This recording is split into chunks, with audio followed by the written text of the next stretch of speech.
Usaping pananampalataya. Ang pangangaral ng mga pastor sa Pilipinas. Ang tanong, katotohanan ba?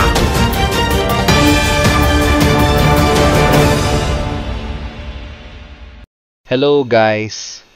Ang pagtalakay at pagsusuri sa mga mangangaral na tatalakayin natin ay layunin nating magbigay ng makakristyanong pagsusuri sa mga pahayag ng mga pastor. Hindi para manira, kundi para magbigay linaw.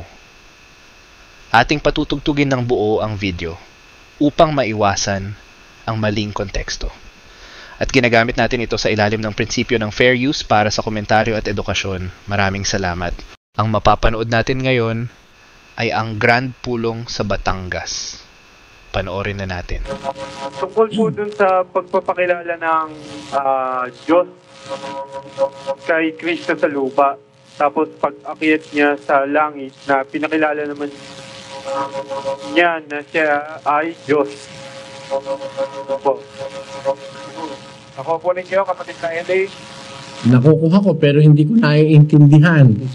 Kasi kung yun ang pag-uusapan natin, kapatid, yung paano yung pagpanaog niya sa lupa, Brother Willie? Opo. At yung pagpanik niya sa langit. Yun ba ang tanong mo, kapatid? Opo. Ano mo ibig mong maintindihan tungkol sa bagay na yon? Kasi po, dating pong napakinggan na sa inyo yun na yung pinakilala ng Diyos na siya si Kristo sa lupa. Tapos pagpanik niya po sa langit, siya naman ay Diyos. Palagay ko hindi ganon, kapatid. Ganito yon. Ang Panginoong Jesucristo, bago nagkatawan tao, bago ipinanganak dito sa ibabaw ng lupa, nasa kalagayan siyang Diyos.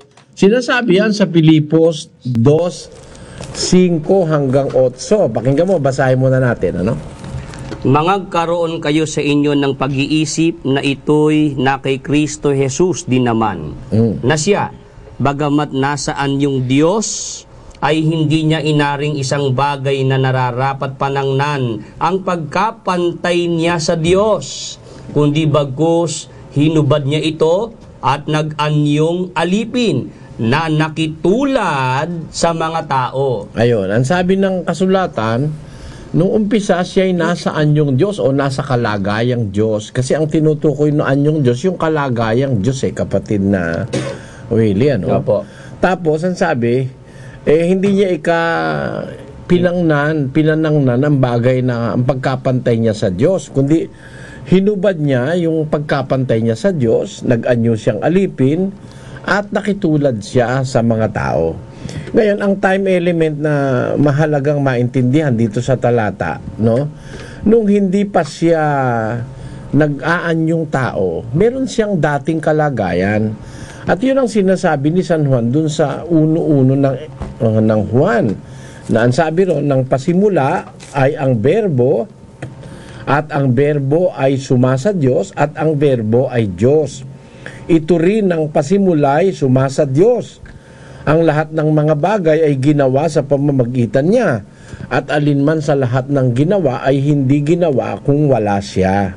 Therefore, yung time element dito nagpapatunay na bago pa siya nagkatawan tao, nandoon na siya, kasama na siya ng Diyos Kaya nga nasa kalagayan siyang Diyos bago siya nagkatawan tao. Tapos nung siya naman ay mamatay at sa krus at nabuhay na maguli, pumanik siya sa langit. Siyempre, yung dati niyang kalagayan, yun ang kanyang nasa sa kanya yon nung pumanik siya sa langit, nung yung dati niyang kalagayan. Katunayan yan, sinabi niya yan nung siya bago pumanik sa langit, na nalangin siya sa Ama, Brother Willie. Opo. Doon sa 17 ng Juan. Sa ganito naman ang sinasabi. Ito po sabi sa 17 at 5 ng San Juan. At ngayon, Ama, luwalhatiin mo ako sa iyo rin ng kaluwalhatiang aking tinamo sa iyo bago ang sanglibutan ay naging gayon. Ayun, diyan napakaliwanag na pag yung siya'y papanhik na uli sa langit at siya'y nakatapos na ng mission niya rito sa ibabaw ng lupa, no, Brother Willie? Apo. Bago siya pumanik sa langit, nananalangin siya sa Ama. Ngayon ang wika, Amay, luwalhatiin mo ako sa iyo rin. Nang kaluwalhati ang aking tinamu sa iyo, bago ang sanglibutan ay naging gayon. Ibig sabihin, pagpanhik niya, mapapalagay siya uli dun sa kalagayan na dati niya namang kalagayan, Brother Willie. Apo. Yun po ang sinasabi dyan. At yan, may mga time element to be considered para maintindihan mo nga ang kahulugan ng mga sinasabi ng ating Panginoon Jesus. Kaya sabi niyan, nung kaluwalhati ang tinamu ko sa iyo, sabihin nun, may nakaraan ng panahon na natamu niya na yung kaluwalhatian na yon. Ngayon na indinadalangin niya sa Ama, luwalhatiin mo ako uli nung kaluwalhatian na yon. O now, Father, glorify thou me with thine own self, with the glory which I had with thee before the world began. Yun ang sabi sa Ingles. Ahora pues, Padre, glorificame tu cerca de ti mismo con aquella gloria que tuve cerca de ti antes que el mundo fuese. Ang sabi diyan ay yung kaluwalhatian niyang dati na, yun uli ang kanyang matataglay sa pagparoon niya sa Ama. Ang importansya ng time element diyan, kung hindi mo i-consider yung time element, lalabas para kang iglesia ni Manalo na si Kristo kaya lang daw umiral noon daw ipanganak ni Maria. Yun ay mali, napakalabong aral noon. Si Kristo hindi pa ipinanganak ni Maria, bago pa ang sanlibutan ay naging gayon, ay nagtamo na ng kaluwalhatian sa Ama. Yun ang, ngayon yung tanong mo. Tama si Brad Ely. Umiiral na ang Panginoon bago pa siya nagkatawang tao. Wala akong napapanood sa INC na pinaliwanag nila ang mga talatang ito. Basahin natin. Na siya, bagamat nasa anyong Diyos, ay hindi niya inaring isang bagay na nararapat panangnan ang pagkapantay niya sa Diyos. Kundi bagkus, hinubad niya ito at nag-anyong alipin na nakitulad sa mga tao. Ikalawa na, ang sabi mo dapat bang ipagdiwang yung mga iba-ibang binanggit mo na yun, ano? Alam mo, ang mga Kristiyano, ang ipinagdiriwang yung pagkakatipo ng pagpupuri at pagluluwalhati sa Diyos. Yun lamang ang kanilang pagdiriwang yung pagpapasalamat. Gaya nung nasasabi sa aklat ni Jeremias, Kapitulo 30, versikulo 19, ganito nakasulat doon. At mula sa kanila magmumula ang pagpapasalamat at ang tinig ng nangagsasaya. Ayon, yung pagpapasalamat, yung pagsasayang ukol sa Diyos, yung pagkakatipo ng mga Kristiyano, yan ang kanilang ipinagdiriwang sa kanilang pagsasama-sama. Pero yung Todos los Santos, wala kang mababasa sa Biblia. Sila nagpunta sa sementeryo, nagnakawan ng kandila o nagdala ng tanduay at nag-inuman sa ibabaw ng nicho. Walang ganun na mababasa kang instansya sa mga unang Kristiyano. Wala rin naman sila ng mga birthday parties na ginagawa ngayon.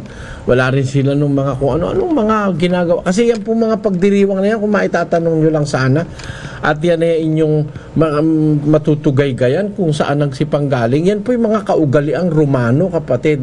At yung kaugaliang Romano ay kaugaliang pagano yan. Yung mga pagan ang gumagawa niyan, hindi mga Christian. Kaya sa Biblia po wala yan. Salamat po, Brother Rosel, Brother Tanig. Magandang gabi po. Brother Eli. Opo, magandang gabi po. Akin po ang karangalan. Sa amin lang po. Ang tanong ko ay inyong ma-entertain. Sige po, kapatid.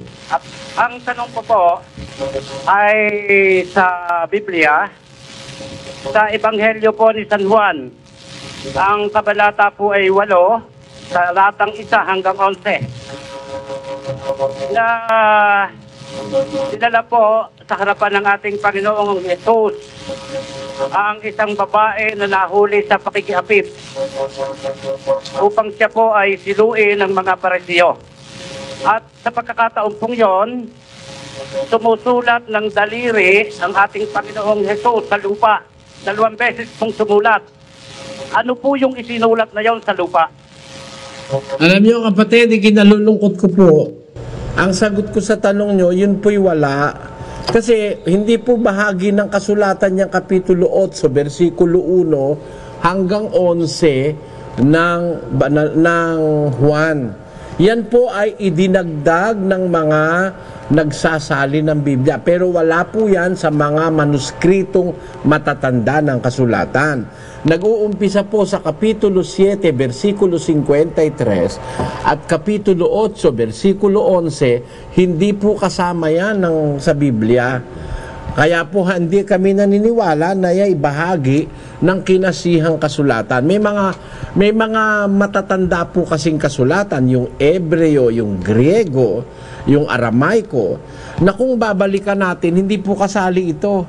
Ang bagong tipan ay nasulat sa salitang Griego. Yung tanong na kung ano ba ang sinusulat ni Jesus sa lupa ay tinuturing na idinagdag lang.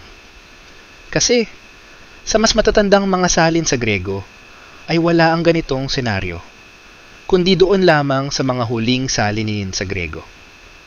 Pero nasa Biblia ito upang hindi pagbatayan, kundi referensya sa sinabi ni Jesus na ang walang kasalanan sa inyo ay siyang unang bumato sa kanya.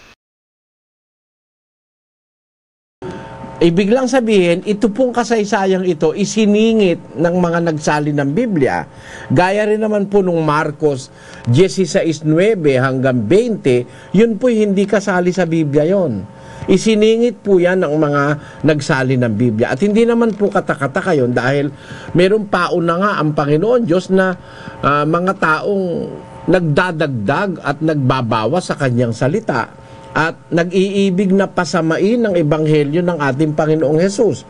Kasi po, napakapangit nung istorya na yun kung inyo pong papansinin Wala naman pong tao na ganong kagarapal na nanghuhuli nung kasalukuyang nangangalon niya kakahiya naman yung dalawa. Halimbawa, yung babae at lalaki magkatalik bubulagain mo, hoy, huli kayo. Wala po yun Immoral po yun Hindi po gawain ng mga alagad ni Kristo na maniktik at manilip na kagaya nung ginawa nung haligit suhay.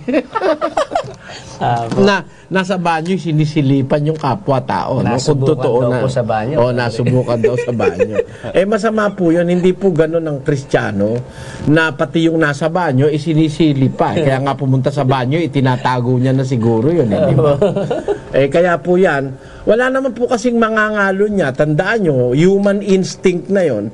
Wala namang mangangalo niya na sa kalsada sila magkakalonyaan Siyempre, kung nangangalo niya yan, alam niyang gawa niya yung masama, itatago yan. Yan po ang ano ng tao, yan ang instinct o yung ibig ko sabihin, yan ang ugali ng tao na yung masama itinatago. Pakinggan niyo po sa isang talata ni San Juan sa 3 at ang bersikulo ay 19. At ito ang kahatulan na naparito ang ilaw sa sanglibutan at inibig pa ng mga tao ang kadiliman kaysa ilaw sapagkat masasama ang kanilang mga gawa. Bakit? Sapagkat ang bawat isa na gumagawa ng masama ay napopuot sa ilaw at hindi lumalapit sa ilaw upang wag masaway ang kaniyang mga gawa. Yan po'y maliwanag na yan pong gumagawa ng masama, nagtatago yan. Ayaw niya nung makita kakatuwa naman yung mga ngalo niya nakita nila huling-huli. Siyempre naglalak yun kung yun nangangalo niya, hindi basta pahuhuli yun. Kaya yung istorya po na yun sa Kapitulo 1 o 8, versikulo 1, patuloy hanggang 11 po yun, hindi po bahagi yun ng original na kasulatan.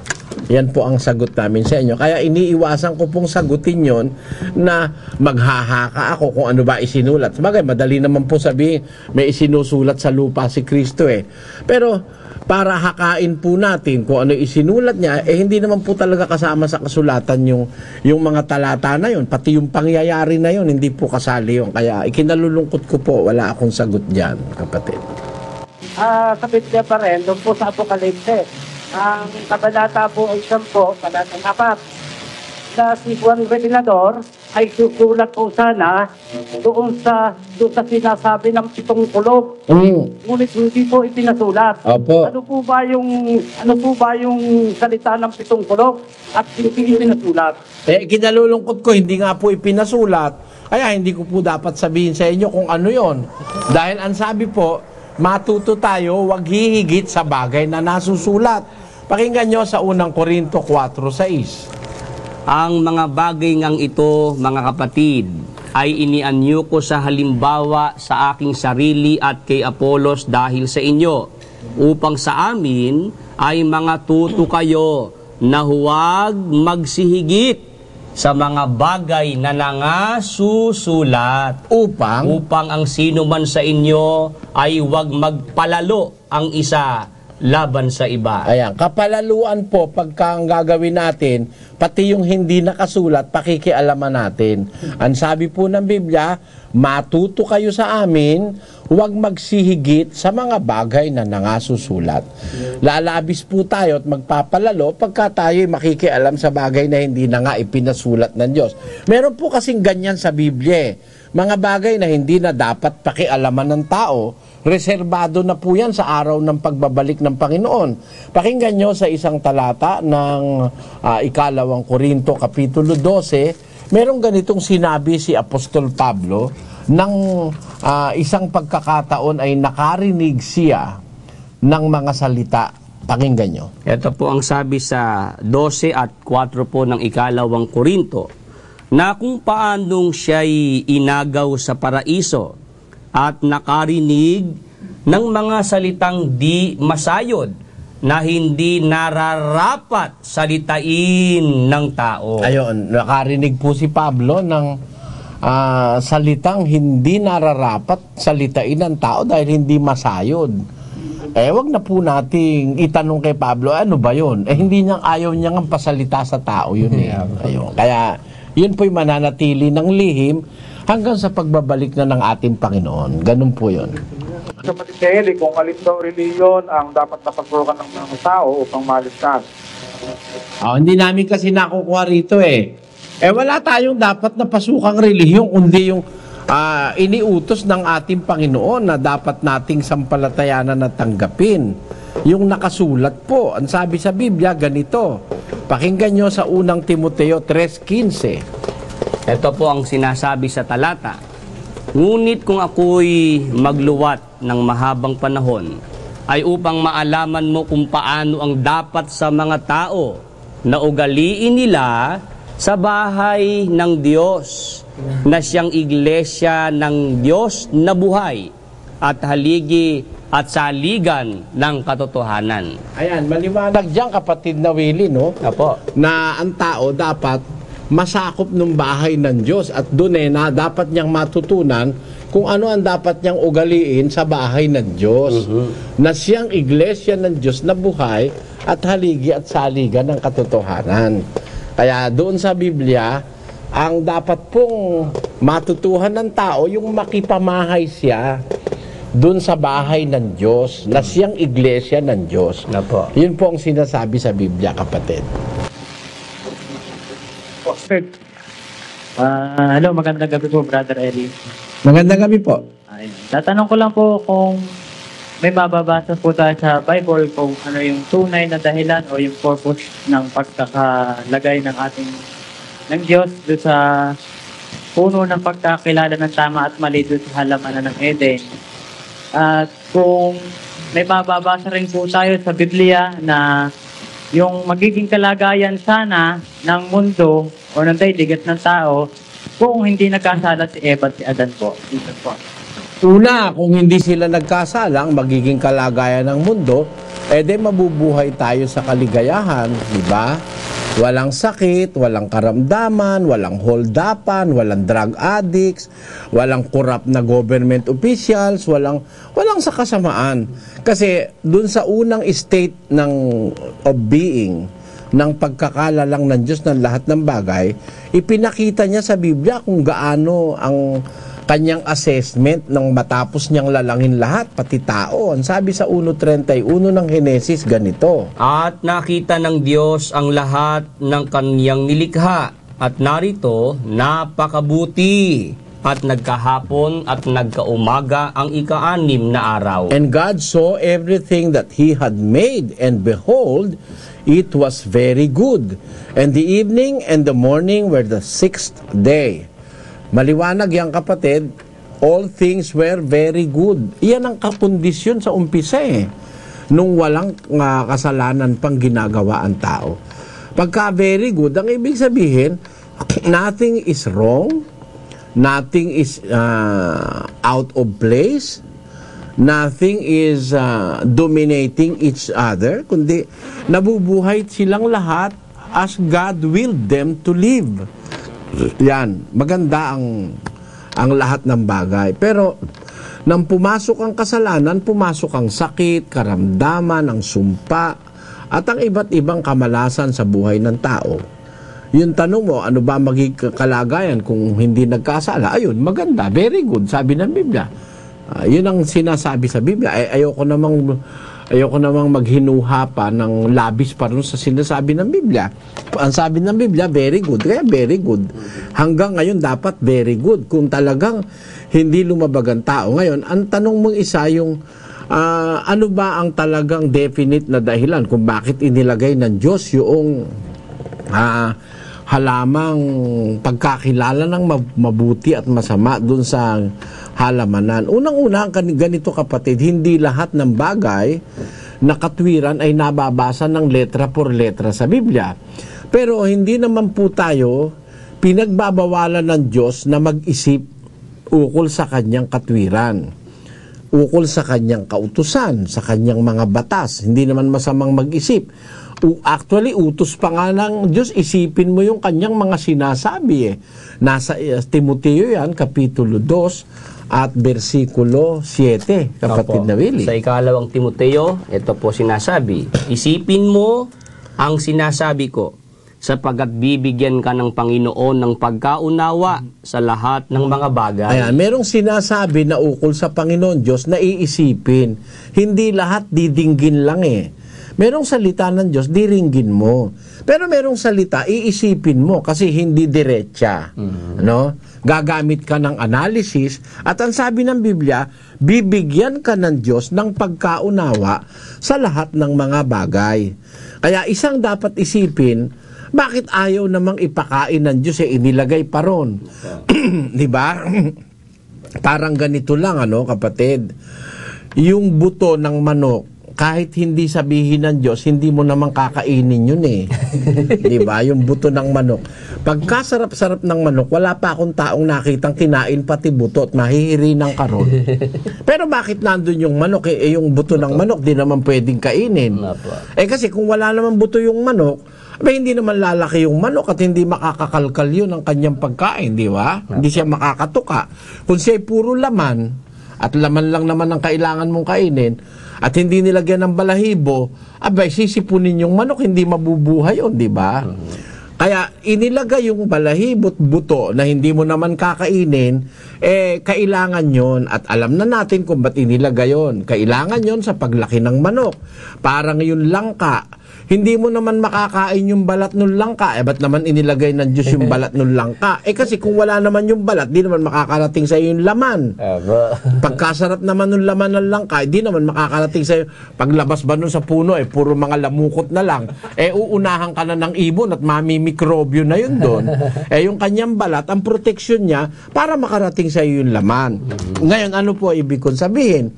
Gaya rin naman noong punong kahoy sa gitna ng halamanan na pagkakilala ng masama at mabuti. Ayaw ipakain. Kaya ayaw ipakain, it was not intended for food. Napakaraing punong kahoy doon. At ikaw mag-isip ka na lang, maaring may kaimito ron.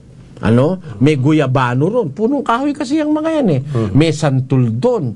May tamarindo ron o yung sampalok. Maaaring meron doong duhat. Maaaring meron doong bayabas. Maaaring meron doong guyabano. Meron doong atis. Meron doong yung kapamilya ng atis naman, anunas. Ayan. Meron doong siniguelas. Pagkarami. Isa lang naman yung ayaw niyang ipakain eh. Kung di ka ba naman matakot, pati yung lantakan mo. Di ba? Kaya tayo napapasama, ayaw tayo sumunod sa batas eh. Ngayon, ang tanong, ba't nilagay pa ng Diyos yung ayaw ipakain? Siyempre, ang Diyos ang nakakaalam kung ba't niya inilagay yun doon. Maaaring isang dahilan para subukin niya kung gaano katapat ang tao sa kanya. At ang isa pang dahilan, maaaring kaya inilagay ng Diyos yun dahil yun ay botanical garden, maaaring isang uri ng halaman ito na maaaring magtaboy ng piste ng mga insekto. Kagaya ngayon, meron tayong nakikitang mga halaman, pag nagtanim ka nun, lumalayo yung mga lamok, yung eucalyptus, magtanim ka, Brother Willis, tabi ng bintana mo. Mababawasan ang lamok sa bahay mo pag mayroon ka eucalyptus.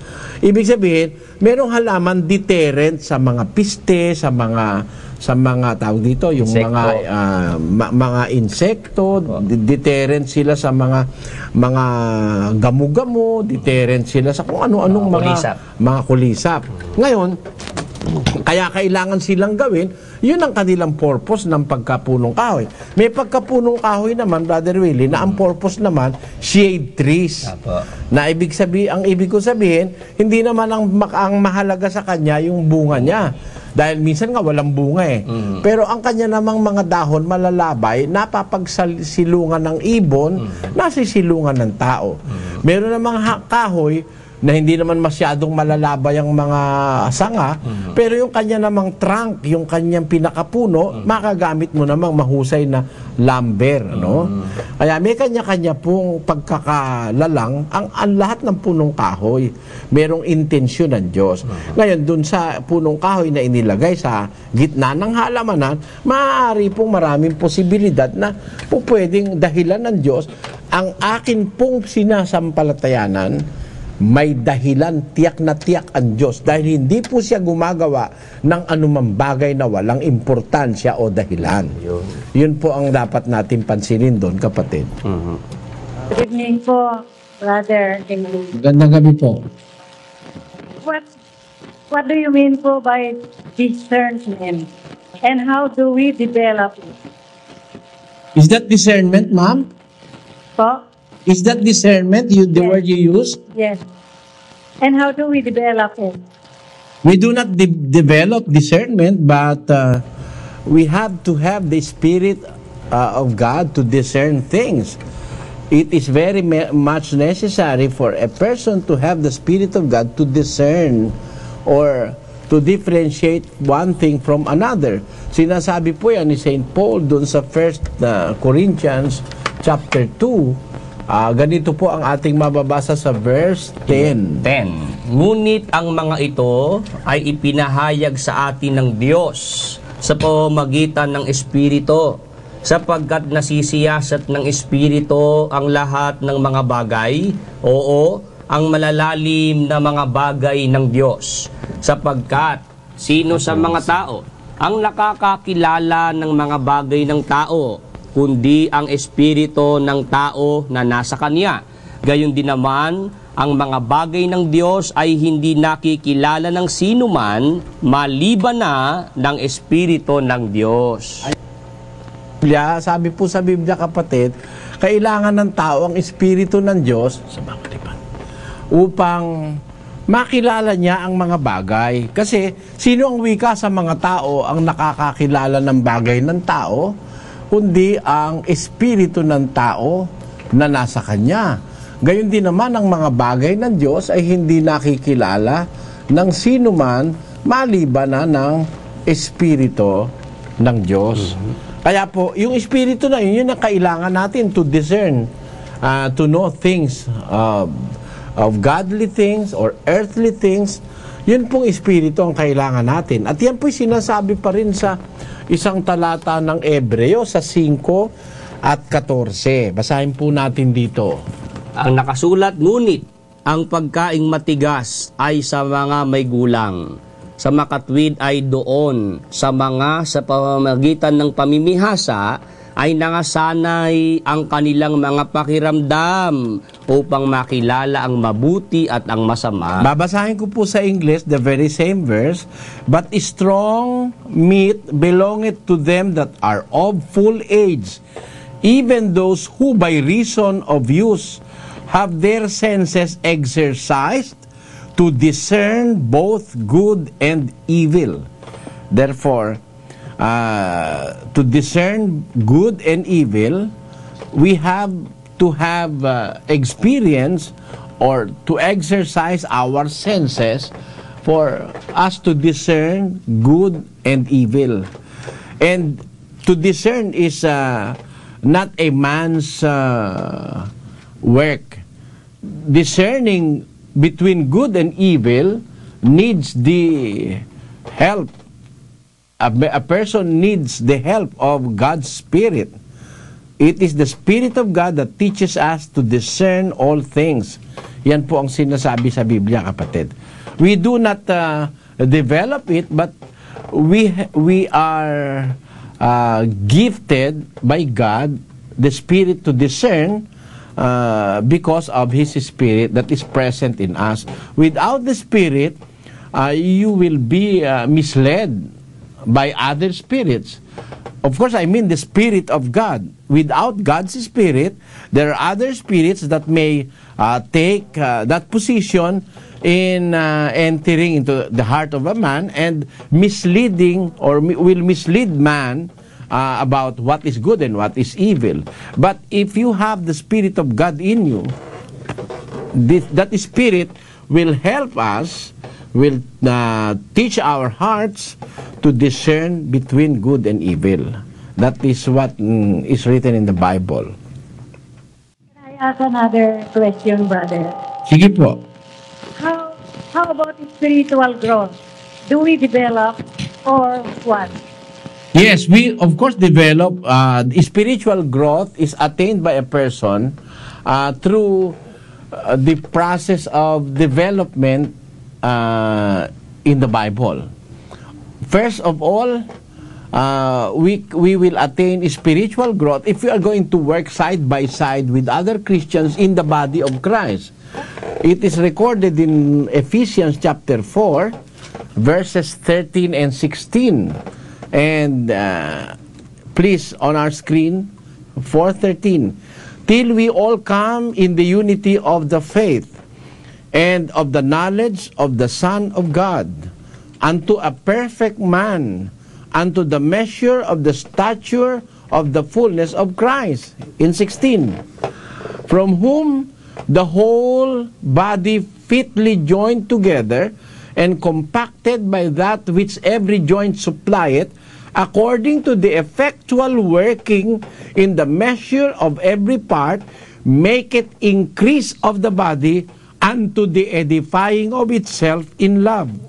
Therefore, the edification and growth in the body of Christ takes place if the whole body fitly joined together and compacted by that which every joint supplieth, according to the effectual working in the measure of every part.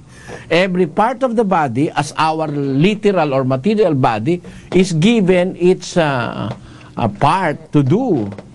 The feet to walk, the eyes to see, the ears to hear, the heart, the mind to discern, and every part of the body has its function. If they are going to be fitly joined together and will work according to the work that is given by God to each part, it will make increase of the body unto the edifying of itself in love, according to Apostle Paul. Therefore, spiritual growth is attained if we are going to work God's work in the body of Christ or in the church. Yan po ang sabi ng Biblia dyan. Brother, meron po kasi yung aking isang kasama ay meron po siyang, pwede po bang basahin ko po ang kanyang tanong? Sige po. Ganito po ang kanyang tanong. Totoo po bang ay totoo po na walang makakapagligtas kung hindi po siya mananampalataya o nananalig sa Panginoon Diyos? Alam nyo, ang kaligtasan po ng tao ay ano po yan nasa kamay po ng Panginoon Diyos yan Ang isa pong inililigtas ng Diyos, yung sumasampalataya. Tama po yan. Ang isang inililigtas ng Diyos ay sumasampalataya.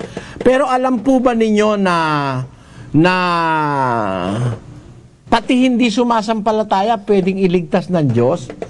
Kagaya halimbawa, nung bata, yung mga bata, yung mga sanggol, yung mga walang mala, yung mga taong sira ang kaisipan, yung mga taong mentally retarded, born mentally retarded, yung mga taong merong mga defekto sa pagkatao at pag-iisip. Yan po yung mga taong hindi makakasampalataya. They do not have the ability and the capacity to believe, in as much as they are retarded or deprived of their proper senses. Ngayon, kung hindi po sila makakasampalataya, wala na ba silang kaligtasan? God in His power is able to save even those who do not have the belief or who do not believe because they are incapacitated. Binasabi po yan sa 1 Timothy chapter 4 verse 10. Ganito po ang sabi ron. Sapagkat dahil dito ay nagsisipagpagal kami at nagsisipagsikap, sapagkat may pag-asa kami sa Diyos na buhay, na siyang tagapagligtas lahat ng mga tao, lalong-lalo na sa mga nagsisampalataya. Baka gusto makinig papasukin. Ay, maliwanag po yan, kapatid. Sabi dyan kung sa English natin babasahin, for therefore we both labor and suffer reproach, because we trust in the living God, who is the Savior of all men, especially of those that believe. What does that mean? When the Apostle Paul emphatically said that, especially of those that believe, meaning, chances are, even those who do not believe can be saved.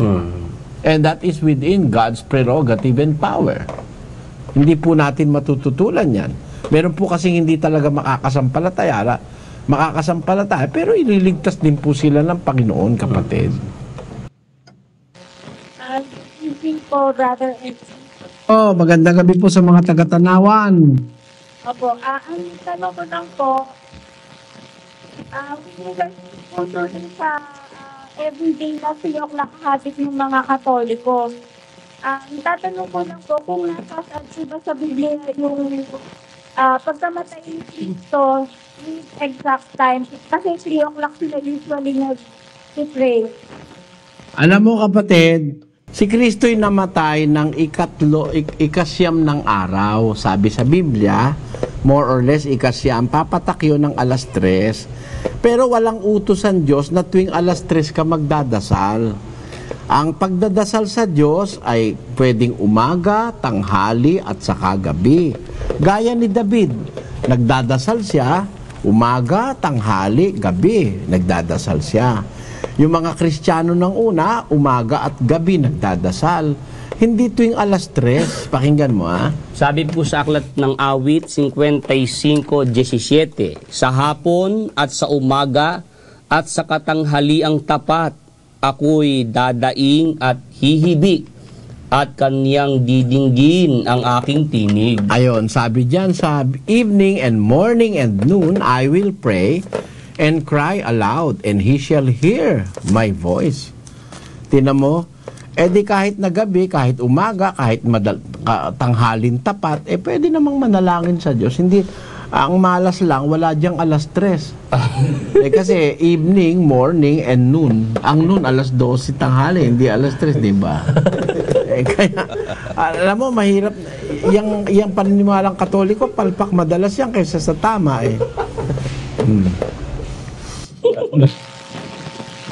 Gusto ko po malaman kung may mga taong sama sa religion, ano ang pinakamalaking pakikinabangan? Pakiulit po ba, kapatid na Resty, kung ano po yung sabi niya, attorney? Siguro rin po maintindihan yung tanong niya. Lapit po sa mikropono, attorney. Kung sakali na sumama sa inyong religion, ano ang pinakamalaking pakikimakin? Ang amin pong relihiyon walang ipinangangakong kapakinabangan sa taong literal, pero ang kapakinabangan po kasi ng paglilingkod sa Diyos ay ang mga bagay na espiritual. Pangunahin na po dyan yung buhay na walang hanggan. Kasi ang sabi po sa Biblia, attorney,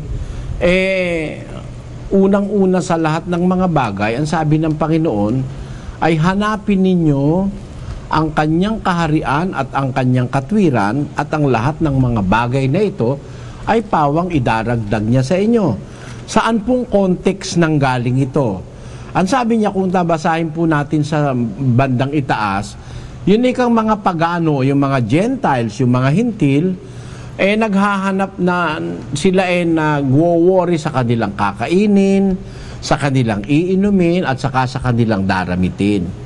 Sa inyo wag gayon, sabi ng Panginoon, seek ye first the kingdom and the righteousness of God, and all these things, yung mga material na pangangailangan ng tao, shall be added unto you. Therefore, the first priority of a Christian is to find the kingdom and God's righteousness. At yung mga iba pang pakinabang na literal, idaragdag na lang ng Panginoon, sabi ng Biblia. Kaya po sa amin, ang amin pong ipinangangaral, hindi po kami kagaya ng El Shaddai, na ipinangangaral ni Bilarde, yung prosperity, etc., etc., parang si Kibuloy. Kami hindi po yun ang focus ng aming pangangaral. Ang aming pong pangangaral yung paghihikayat sa tao na maglingkod sa Panginoon, dahil ang paglilingkod sa Diyos ang magdadala sa atin sa buhay na walang hanggan.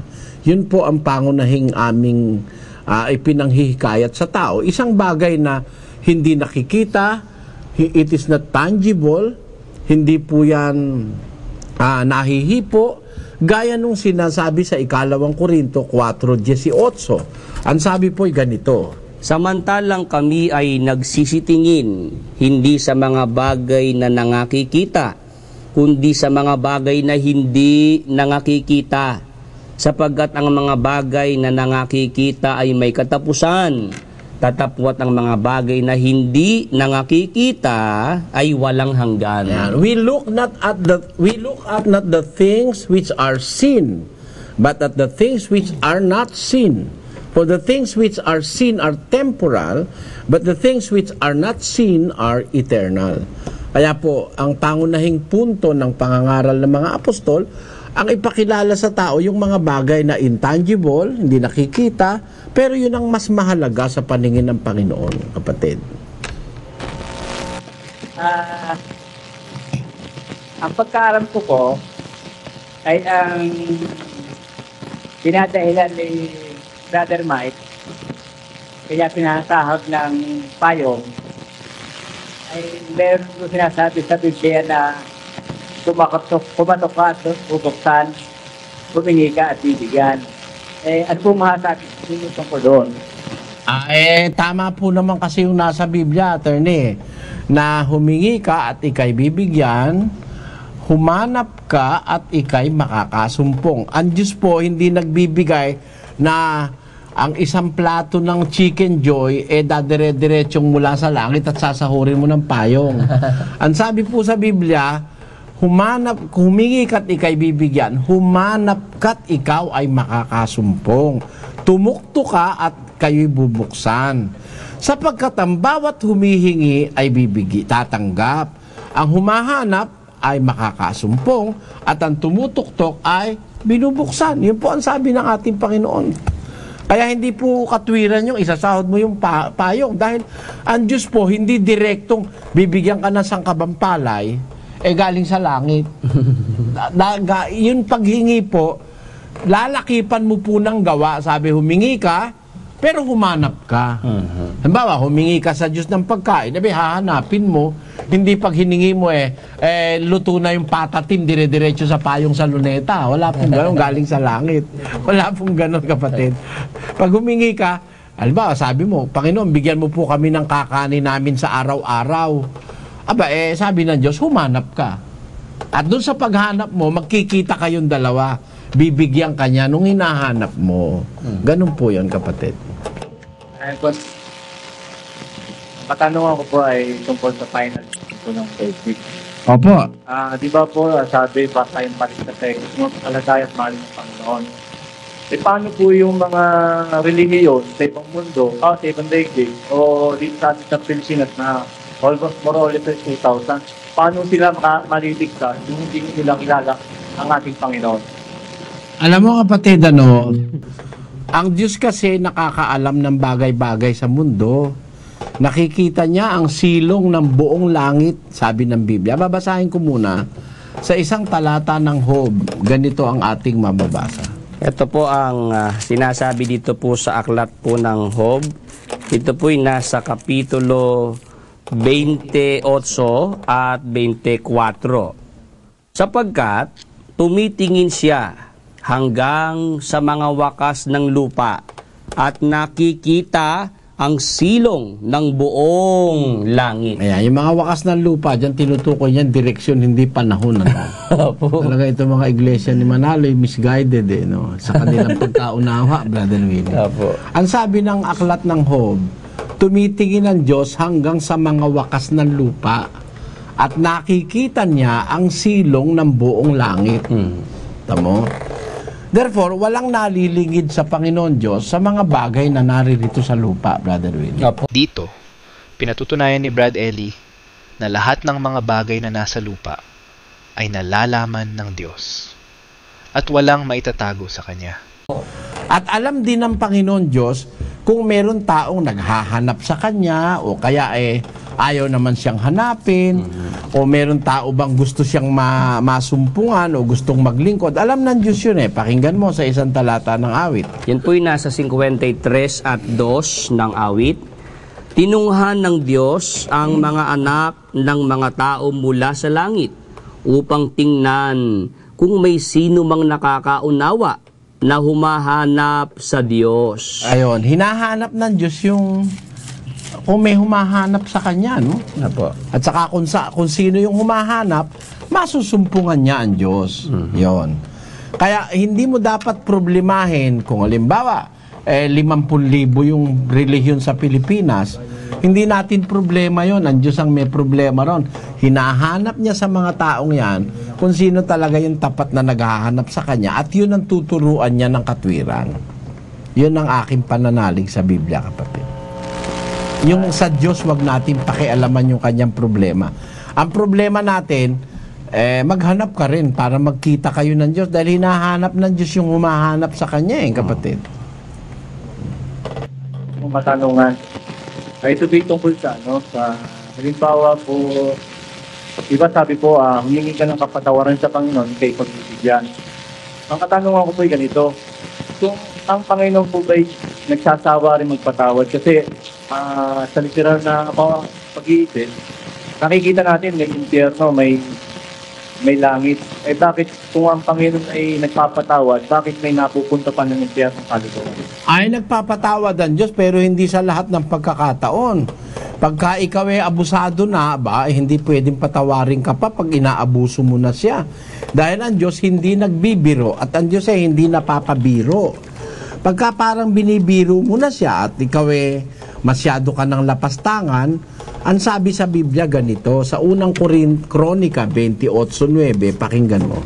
Ito po ang sabi po sa talata, at ikaw Salomon na aking anak, kilalanin mo ang Diyos ng iyong ama, at paglingkuran mo siya ng sakdal na puso at ng kusang pag-iisip, sapagkat sinasaliksik ng Panginoon ang lahat na puso at naalaman ng lahat na akala ng pag-iisip. Kung iyong hanapin siya, ay masusumpungan siya sa iyo. Ngunit kung pabayaan mo siya, kanyang itatakwil ka magpakailanman. Ayun, pagka masyado mo na siyang pinabayaan mo na siya, ayaw mo na siyang pahalagahan, itatakwil ka naman niya magpakailanman. At pagka itinakwil ka ng Diyos, impyerno nga ang pupuntahan mo, kapatid. Ganun yun. Kaya hindi natin dapat isipin na ang Diyos, hingi ka ng patawad, papatawarin ka, uulit-ulitin mo ng uulit-ulitin, lalapastanganin mo siya, papatawarin ka pa rin niya. Hindi. Meron pong pagkakataong ang Diyos, hindi na nagpapatawad pagka tayo umaabuso na. Yan. Pakinggan mo sa 10:26 ng Hebreo. Sapagkat kung ating sinasadya ang pagkakasala, pagkatapos na ating matanggap ang pagkakilala sa katotohanan, ay wala ng haing natitira pa tungkol sa mga kasalanan, kundi isang kakilakilabot na paghihintay sa paghuhukom at isang kabangisan ng apoy na lalamon sa mga kaaway. Ayun, maliwanag yun, kapatid. Pagka sinasadya mo na yung kasalanan, inuulit-ulit mo na, nalalapastangan mo na ang Diyos, wala nang haing natitira pa tungkol sa kasalanan, sabi ng Biblia. Magandang gabi po, Brother Eddie. Magandang gabi po. May tatanong lang po ako sa inyo. Dahil po ng ating Panginoon, na sino bang pong tumanggap at sumampalataya ay meron kaligtasan.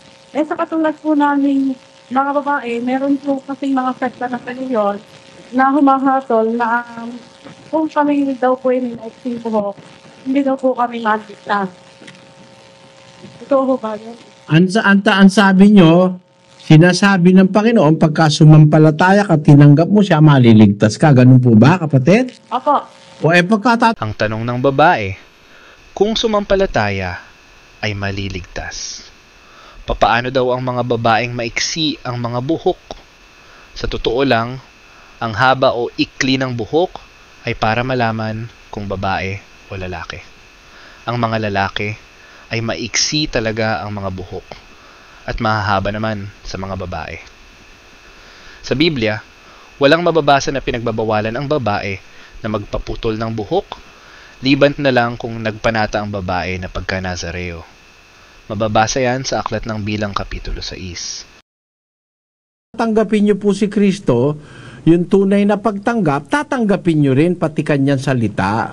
Kasi pag hindi nyo tinanggap yung salita niya, para nyo siyang itinatakwil noon. Pakinggan nyo sa 12 ng Juan, ganito nakasulat sa 48. Ang nagtatakwil sa akin at hindi tumatanggap sa aking mga pananalita ay mayroong isang hahatol sa kanya. Ang salitang aking sinalita ay siyang sa kanya hahatol sa huling araw. Ayon, yung pong pagtanggap kay Kristo, hindi po tatanggapin mo, sasabihin mo, tinatanggap kita, O Lord, sa bunganga. Hindi po. Ang pagtanggap kay Kristo, kalakip yung pagtanggap sa kanyang salita. At sa salita po ng ating Panginoong Hesus, merong ganitong sinasabi na isinulat si Apostol Pablo sa unang Korinto 11, versikulo 14 hanggang 15. Pakinggan nyo. Hindi baga ang katalagahan din ang nagtuturo sa inyo na kung may mahabang buhok ang lalaki ay mahalay sa kanya? Datapwat, kung ang babae ang may mahabang buhok ay isang kapurihan niya, sapagkat ang buhok sa kanya ibinigay na pangtakip. Sa Diyos po pala, kapurihan ng babae yung mahaba ang buhok. Si Kristo po ang may sabi niyan. Isinulat yan po ni San Pablo. Kaya hindi naman natin pwedeng hindi babasahin yan. Hindi naman natin hinahatulan yung maigsi ang buhok. Hindi. Sinasabi lang po natin ito para matutunan ng mga babae ito na kapurihan po sa Diyos na ang babae mahaba ang buhok. Mahalay naman sa Diyos na ang lalaki mahaba ang buhok. Na alahipis. Yon. Ganun po yon, kapatid. Isa po. Sige po. Tulad po kanina, may nagtanong po na yung mga alahos po ay mga panahon sa katawan, hindi po nalulog ng ating Panginoon. Doon po sa part po ng Biblia, sa prodigal son po, yun po yung naging isang palaisipan ko po kanina, na yung anak po ng Panginoon, nang siya po yung numbalik, siya po ay binigyan po at pinihisan siya, at binigyan po siya ng mga alahas. Hindi po mga alahas, kundi binigyan siya ng isang singsing na ginto. At yung po'y lalaki po yun, prodigal son nga po yun eh.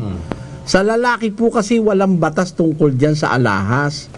Ang binatasan po ng Diyos dyan ang mga babae na nung una sa Israel, sumobra ang dekorasyon sa katawan yung mga Israelita noong araw, pati ilong nilalagyan ng mga pahiyas, pati ilong, pati bukong-bukong nilalagyan nila. Ang pinagbabawal sa Biblia, yung magarbong pag-aalahas. na para kang may hepatitis na naninilaw ka na sa ginto at alahas.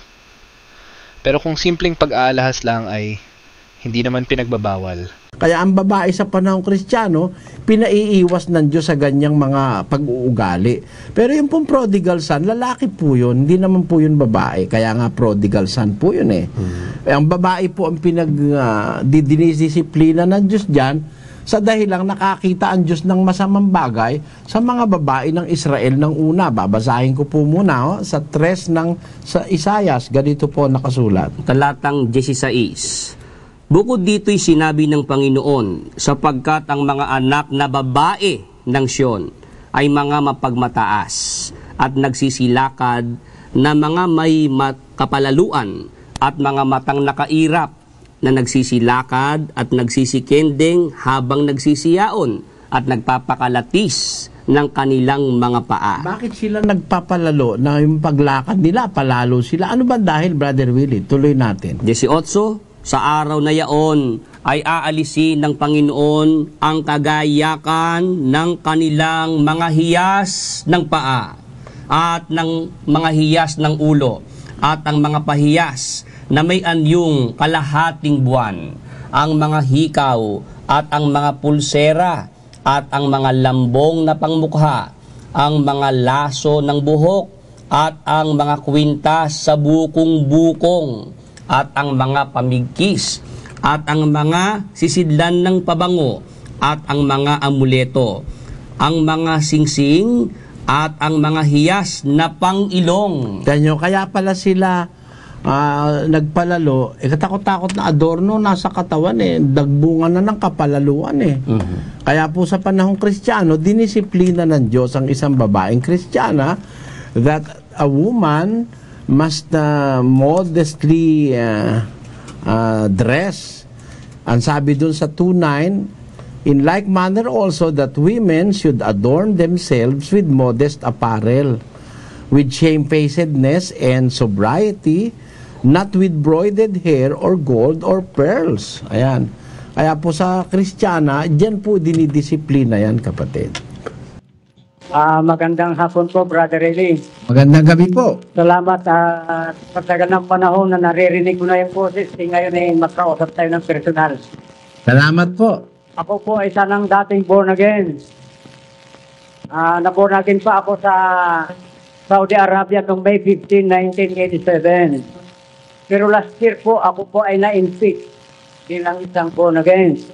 Ang dahilan po ay aking pong ikukwento at ang katanungan ko po ay mamaya na. Alam niyo po kami po mga born again ay may kategorya na nagpapalayas ng demonyo. May prayer warrior po kami. At bilang kami po ang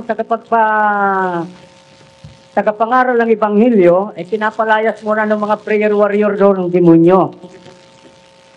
At nung matapos po ang gawain ito sa isang bayan ng Occidental Mindoro, ang itinagtataka ko po kung bakit ang mga prayer warrior na dayuhan pa na nagmula po dito sa bansa ng Cavite. Aywan ko po kung may taga Cavite dito. Ay ang aking pinagtataka ay nung sila po ay umuwi, ang nasakyan po nila ay isang tricycle driver na drug addict. Kung ang sasakyan na pat ang tatakbo sa layo nito ay aabot ng 1 oras. Pero yung tricycle po ay 40 minutos lang.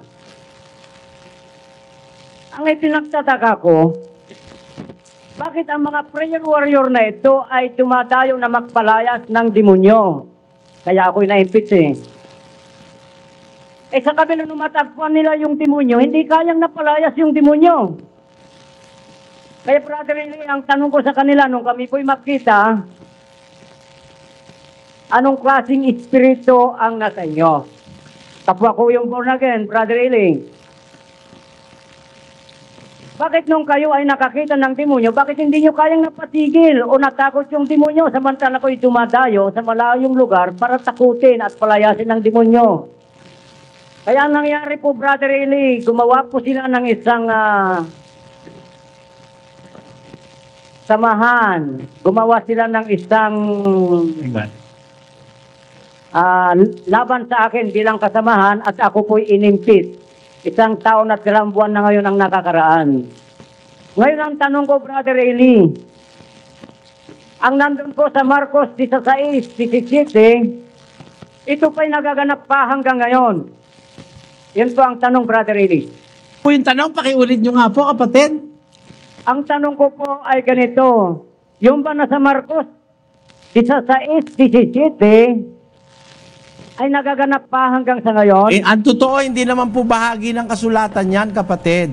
Sa Marcos 16:9 hanggang 20, hindi po kasali yan sa mga matatandang manuskrito ng Biblia. Yan po ay dinagdag lang na nagsali ng Biblia na nanloloko. Kaya wag nyo pong pagbabatayan yan. It is not part of the original and manuscripts of the scriptures. Wala pong pinanggalingan yan. Yan po ay idinagdag lang ng mga nagsali ng Biblia sa King James at saka sa iba pang mga salin. Pero kung mapapansin nyo, yung salin ngayong bago, pinakikita nila ron talagang wala raw yan sa inaaprubahan nilang, wala po yan sa talagang Biblia. Kasi nga mali po yun eh.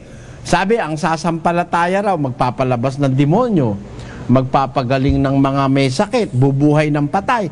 Bakit hindi sila makabuhay ng patay?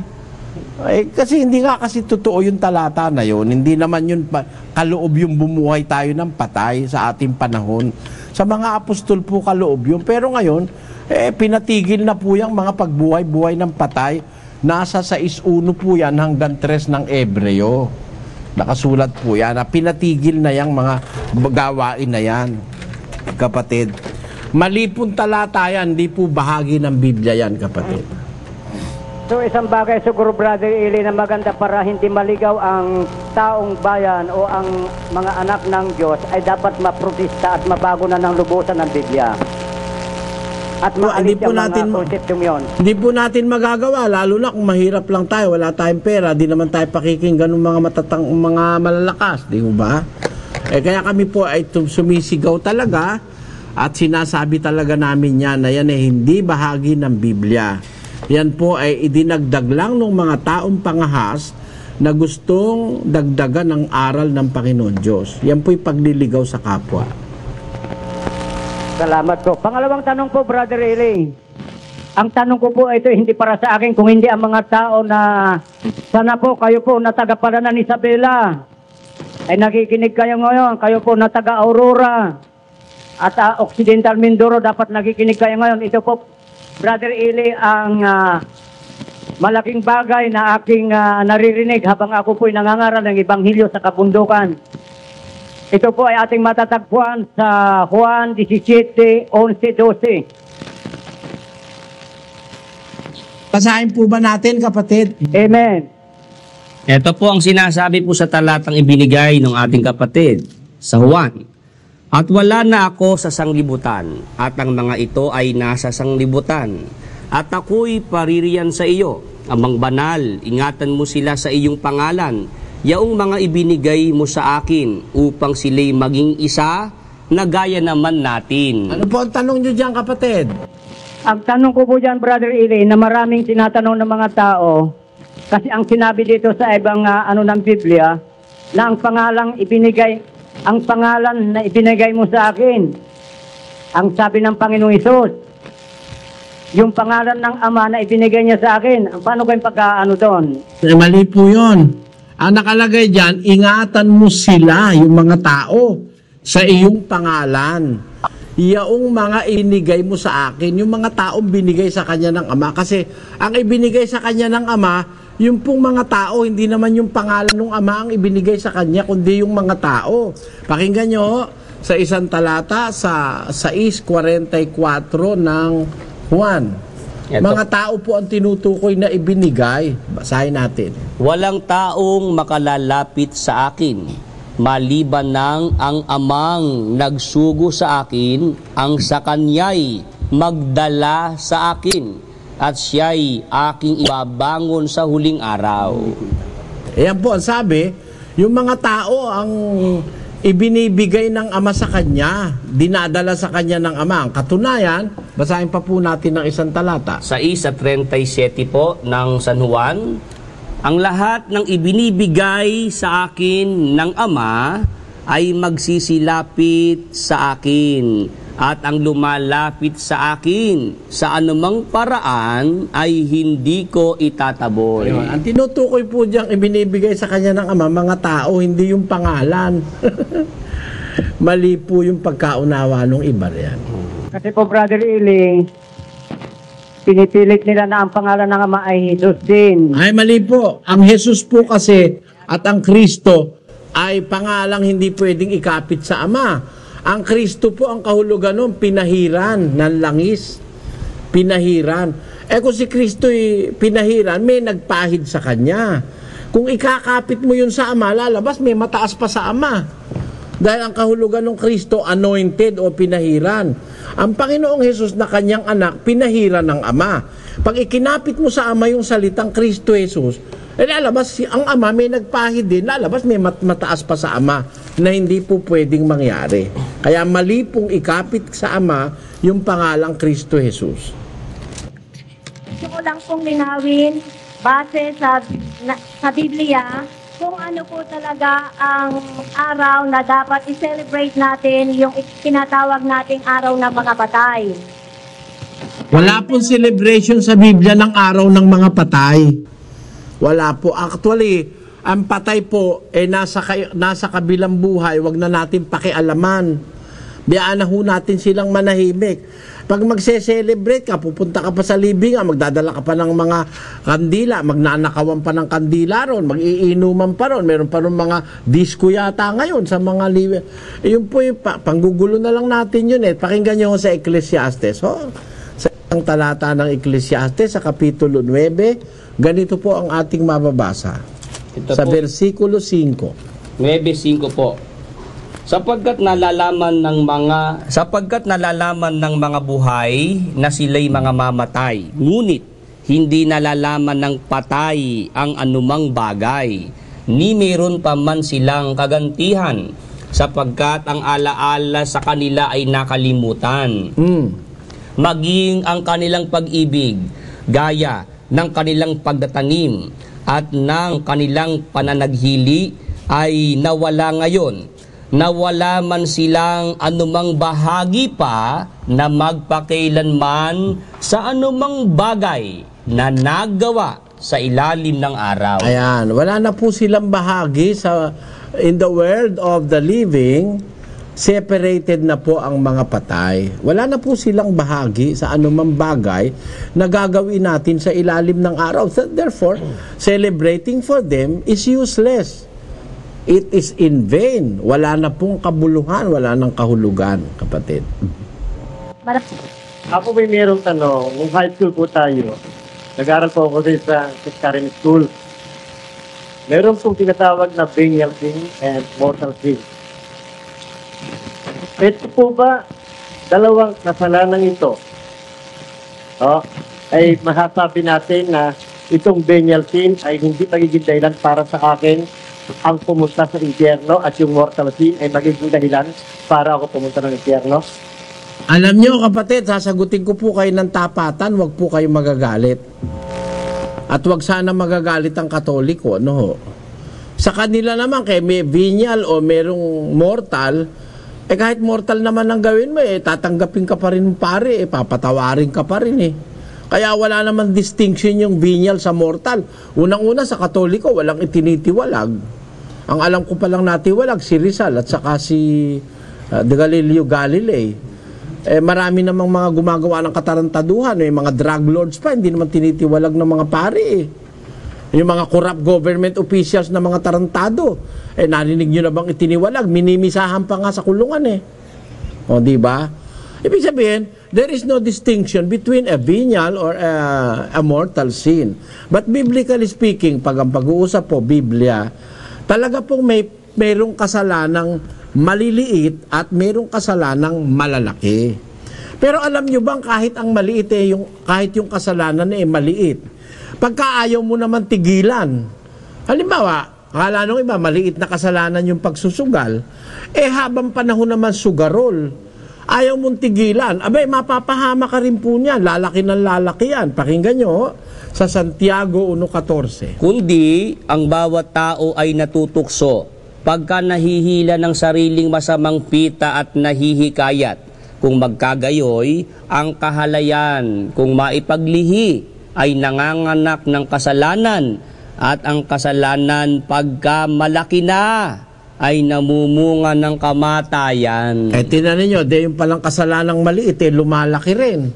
Kaya wag ho nating sabihin na yan binyal, dahil kahit binyal yan, inuulit-ulit naman natin, ayaw na natin tigilan ng kaiinom ng alak, maiimpyerno ka na rin po dyan, kapatid.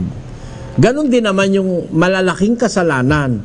Pagka yan po'y ating inuulit-ulit din at sinasadya na natin, ang sabi po sa Hebreo 10:26 ay ganito. Sapagkat kung ating sinasadya ang pagkakasala, pagkatapos na ating matanggap ang pagkakilala sa katotohanan, ay wala nang haing natitira pa tungkol sa mga kasalanan, kundi isang kakilakilabot na paghihintay sa paghuhukom at isang kabangisan ng apoy na lalamon sa mga kaaway. Ayon, wala na pong patawad pagka sinasadya at inuulit-ulit na natin. Nalalapastangan po kasi ang Panginoon Diyos pagka ating ayaw hiwalayan ng kasalanan, kapatid. Salamat po. Pero ito ay para question sa una. Sige po. Ako po ay dating leader din sa Katoliko, simbahan Katoliko. Yung datong naging leader mo ako. Tumigil na ako sa pagsimba sa matagal na panahon dahil sinasabi po sa Biblia din na kung gusto mo kausapin ng Diyos, pumunta ka sa kwarto mo, sapagkat yung gagawin mo na walang nakakakita ay bibigyan ka ng biyaya o gagatihan ka ng hindi rin nakikita. Yung pong asawa ko kanina nagsabi tungkol po dun sa All Saints Day dahil yung po ang birthday ko Nagsabi po dyan dahil hindi na ako nagsisimba na tingin daw po sa akin ng asawa ko ay ako'y demonyo na. Kaya po ako hindi sinisimba sapagkat hindi po makontento ang loob ko dun po sa nakikita ko sa loob ng simbahan. So ako po ay nag-aspire maging pare, naging religious leader, nagsurutin po ako ng katekista at naging leader din po kami ng Sopos for Christ. Tama ho ba? May contentment ako so hindi ko pagsimba. I have my contentment. Wala pong umuusok sa damdamin ko. So sabi ko ba yung kasalanan? Do I pray before I sleep? After waking up? At tinuturuan ko rin po ang aking mga anak mag-pray. We pray together. Sa pagkain po, we pray before eating. Masasabi ko ba kasalanan yun? Dahil wala akong, yung konsyensya ko po, hindi po, yung buddhi ko po hindi sinusurot ang konsyensya ko.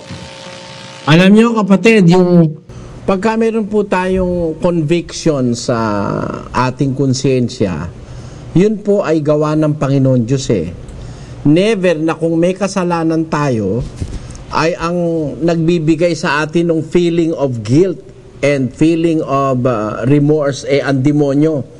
Hindi po ipaparamdam ng demonyo sa atin yung feeling ng pagsisisi o feeling ng pag-uusig ng konsyensya. Hindi po manggagaling kailanman yan sa demonyo. Pakinggan nyo sa Roma 2, versikulo 4. O hinahamak mo ang mga kayamanan ng kaniyang kabutihan at pagtitiis at pagpapahinuhod na hindi mo nalalaman na ang kabutihan ng Diyos ay siyang umaakay sa iyo sa pagsisisi? Yung po palang kabutihan ng Diyos ang umaakay sa isang tao para magsisi. Kaya wala kayong nararamdaman na konsyensya nyo, inuusig kayo, pagtigil nyo sa pagsisimba, ibig sabihin, hindi po kayo inuusig ng Diyos.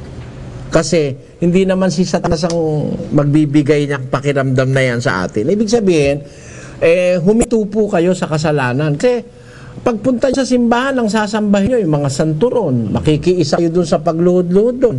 Magsisindi kayo ng kandila, makikinig kayo ng aral na balintuna, wala sa Biblia, mga kung ano-anong mga haka-haka ng pari na nagsesermon, di man lang nagbabasa ng talata. Nung hindi na kayo dumalo ron, nakaiwas kayo sa kasalanan.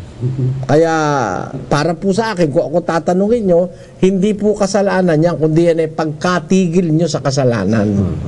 Nang kayo ay tumigil sa pagsisimba sa Iglesia Katolika. Brother Eli, pwede po isa na lamang. Sige po. Ito po ay comment ng mga kasamahan ko dahil sa aming pong grupo, kami ho ang original na Popot for Christ dito. Kami ho ang unang batch. Sa unang batch po, ako ho ang unang umalis. At marami na pong mag-aalisan din.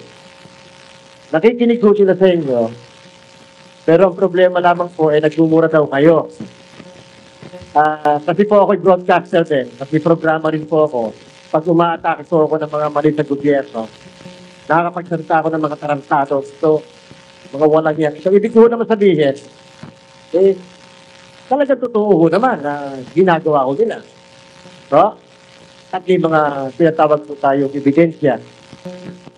Bakit daw hindi ninyo, kung kayo nagkasalita sa pangalan ng Diyos, ako na may hindi, bakit raw kayo nagmumura? Aba, hindi naman po ako nagmumura, kapatid. Alam nyo, ganito po yan eh. Yan po sinasabing mura na sinasabi ko, yung tanga, yung gago, yung tarantado, yan po hindi mura kung titignan natin sa diksyonaryo eh. Hindi ako sang-ayon kay Brad Eli dito. Pwede naman tayong magalit sa gumagawa ng masama na hindi binibigkas ang mga ganitong salita. Nakakapanghikayat ito ng galit sa ating kapwa. Ang salita ng Diyos ay nag-uutos na huwag lumabas sa ating bibig ang mga malalaswa. Dahil inuutos ito ng mga apostol, logic lang na hindi nila ito ginagawa. Anumang salitang mahalay ay huwag lumabas sa inyong bibig, kundi ang mabuting ikatitibay ayon sa pangangailangan upang makinabang ng biyaya ang mga nagsisipakinig. Tatapwat ngayon ay inyo namang layuan ang lahat ng mga ito: galit, kapuotan, paghihinala, panunungayaw, mga salitang kahalay-halay na mula sa inyong bibig. At ako man, hindi ako naniniwalang pagmumura yan. Kasi alam nyo, ang mga taga Batangas, Tagalog yan eh. Yung pagmumura, yung paglait, as it implies, yung pagmumura, yung tao na hindi mura, minumura mo. Hindi ba? Ibig sabihin, ibinababa mo ng kanyang dignidad at level, kaya ang tawag minumura eh. Kasi sinabi mo yung isang tao tarantado, dahil gumawa ng katarantaduhan, dinidescribe mo lang po yung kalagayan, hindi mo naman siya ibinababa eh. Talagang tarantado siya eh. Ano itatawag nyo dun sa mga naghahapunan ng almusal? Hindi ba tarantado yun? Ano itatawag nyo? O, yung mga pastor na ipinapabaliktad yung bayong, di ba gago yun? Di ba? Ano itatawag nyo ron? What word are you going to use to these pastors? Kung si Kristo nga ang titignan nyo ang tawag dyan sa mga yan, mga demonyo mga lahi ng mga ulupong. Si Jesus ang sinabihan ng mga Hudyo na may demonyo. Oo, si Jesus at Juan Bautista ay nagsalita ng mga lahi kayo ng ulupong. Pero wala silang direktong tao na pinagsasabihan. Pero, minsan si Brad Eli ay may pinapangalanan. Mga anak ng demonyo. Ang tawag ni Kristo, derechahan. Yung akin nga medyo ano pa yun pino pa yun dahil tarantado lang ang tinatawag ko si Kristo kung tawagin yan, lahi ng mga demonyo at ng mga ulupong Mas lalong mabigat yun, kapatid. At alam nyo, ang bawat salita may pinaggagamitan. Kaya lumitaw yung salitang gago, may kaukalan yun pakita natin sa diksyonaryo yung kahulugan ng gago, kapatid na Josel. Yan po, UP Diksionaryong Pilipino, ang gaga, ito pong kahulugan, babae na mahina ang ulo o walang talino. Gago kung lalaki. Yung pala namang mahina ang ulo o walang talino, tawag pala rong gago o gaga. Mura ba yun? Hindi naman yung tarantado, kapatid na Josel. Ito po naman ang kahulugan, tarantado. Number 1, walang prinsipyo o pag-aatubiling moral. Number 2, may masamang gawain o pag-aasal. Ayan, yung mayroon pang masamang gawain o asal, at walang prinsipyo at pag-aatubiling moral, yun ay mga tarantado, tawag ng Biblia. Ay, tama lang na gamitin ko yan sa mga pastor na manluloko sa kapwa eh. Ha? Nagpapabayad ng binyag, ano tawag mo doon? Di ba tarantado yun? Oh. Ano itatawag nyo? Eh yan ang appropriate na tawag na available na salita. Masama naman pong parang kagaya ng ginagawa ng iba. Ako dudumi. Anong dudumi? Tatae. Meron ka ikang dumi sa mukha. Ibig sabihin ba may tae ka sa mukha? Iba ho yung dumi, iba yung tae. Sa isang taong diretsahan kung magsalita, pag sinabing dumi, it may mean so many things. Maaaring isang dahon na nalagay sa ulo mo, o kaya meron kang isang, kung ano man yung nalagay sa damit mo, narumihan. Yung pala, narumihan yung damit mo, yung pala naman spaghetti yun. Dumi ba yun? Ha? Pero pagka tae, talagang tae yun. Didiretsahin mo, may tae ka sa mukha, gano'n. Pero sabi, may dumi ka sa mukha, ano yun, tae ba yun, dumi? Kasi yung dumi, tae yun eh. Yung tae, dumi yun eh. Yung tae, dumi yun. Pero yung dumi, hindi tae yun. Dahil may duming hindi tae. Ano po ibig kong sabihin? Pasensya na yung mga naghahapunan. Bagay ko, wala naman akong pakialam. Gusto ko maintindihan ng kapwa ko tao. Ako po kasi natuto lang ng mga lingwaheng walang kaplastikan, kapatid. Pero hindi ako nagmumura. Ngayon, yung mga taong mga plastic at yung mga taong mga maaarte at mga OA, parang, bakit pagka ang presidente nagsalita ng gago pwede. Kung preacher ka ba, hindi mo na masasabi yung gago? Pareho lang naman kayo tao ng presidente. Si Erap may sinabihan ng gago di ba? Di ba? Presidente yun yung presidente nagsasalita rin ng tarantado. Yung mga broadcaster nagsasalita ng tarantado. Nagmumura ba yun? Hindi lang nila alam ang kahulugan ng salitang mura. Dapat nga silang murahin. Okay, salamat po. Salamat po. Good morning. Gaya ng sinasabi ko, hindi ako sang-ayon sa pagsasalita ni Brad Ellie na mahalay. Sa Greek, ang salitang ginamit ay vile or filthy, o maruming salita at nakaiinis.